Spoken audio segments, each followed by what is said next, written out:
Welcome to my YouTube channel रसोई के चटकारे। तो आज मैंने बनाई है होली स्पेशल मिठाई जो अधिकतर घरों में बनाई जाती है और होली पे खासकर ये अलग अलग तरीके से और बहुत ही स्पेशल वाली ये मिठाई हमेशा बनती ही है। तो इसको बनाने के लिए मैंने आज कुछ अलग से तैयारी करी है। तो सबसे पहले लेते हैं एक पैन और मीडियम आंच पे रखने के बाद डालते हैं उसके अंदर 1 चम्मच घी डालना है। घी मेल्ट होने के बाद उसमें डालेंगे कुछ ड्राई फ्रूट्स और ड्राई फ्रूट्स को 1 से 2 मिनट तक रोस्ट कर लेना है।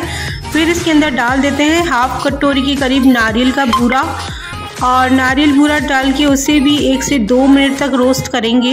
इस तरह से जब ये डाल देंगे उसके बाद हम डालेंगे कुछ नहीं डालना है। फिर इसे हम उतार लेते हैं और इस तरह से रख देते हैं ठंडा होने के लिए।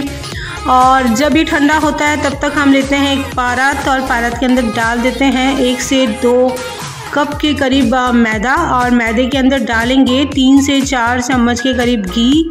और घी डालने के बाद इसे अच्छी तरह से हाथों से मसलते हुए घी को मिला लेंगे।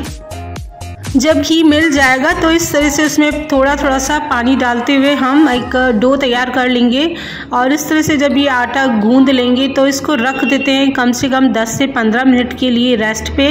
और इसको रखने के बाद हम लेते हैं वापस वही वाला पैन और उसके अंदर जो कोकोनट ठंडा हो चुका है उसके अंदर डाला है मैंने 1 कटोरी के करीब मावा डाला है। और फीका मावा है इसीलिए मैं उसमें डाल रही हूँ हाफ कटोरी के करीब शुगर पाउडर और उसे इन सबको मिला लेना है अच्छी तरह से।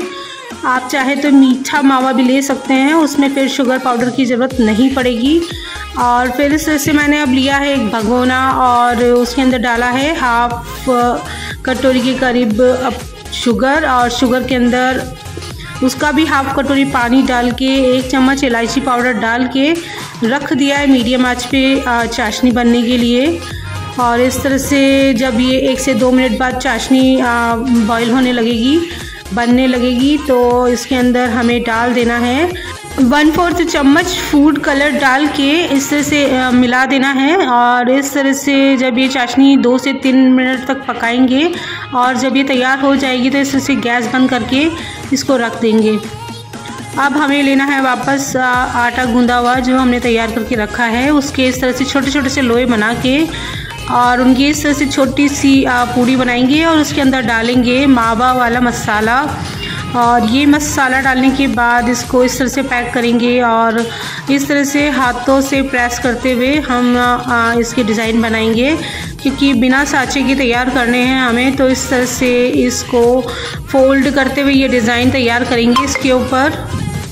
बस तो फिर क्या इस तरह से जितने भी हम मावे के बना के इस तरह से सारे बना के रख लेंगे। और फिर जब सब तैयार हो जाए तो मीडियम आंच पे रखेंगे वेजिटेबल ऑयल गरम करने के लिए। और उन्हें गरम होने के बाद इसके अंदर सभी को फ्राई कर लेने हैं, पहले लाइट ब्राउन से फिर डार्क यानी कि गोल्डन कलर का फ्राई कर लेना है। और फिर जब इस तरह से ये सारे के सारे तैयार हो जाते हैं अच्छे वाले फ्राई हो जाते हैं तो इनको निकाल लेना है। और फिर इन सबको निकालने के बाद डालेंगे बनी हुई चाशनी में और इस तरह से चाशनी में डिप करने के बाद निकाल लेना है। और ये तैयार हो जाएंगे हमारे बहुत ही डिलीशियस वाले गुंजे या गुजिया जिसे कहा जाता है।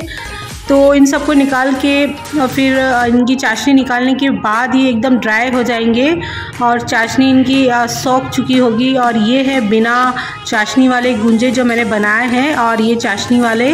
तो इस तरह से तैयार कर लेंगे हम इतने डिलीशियस और मस्त वाले लाजवाब गुंजे या गुजिया जिसे कहते हैं। तो एक बार ज़रूर बनाएं इस तरह से और खाएं और इन्जॉय करें होली की। Thanks for watching.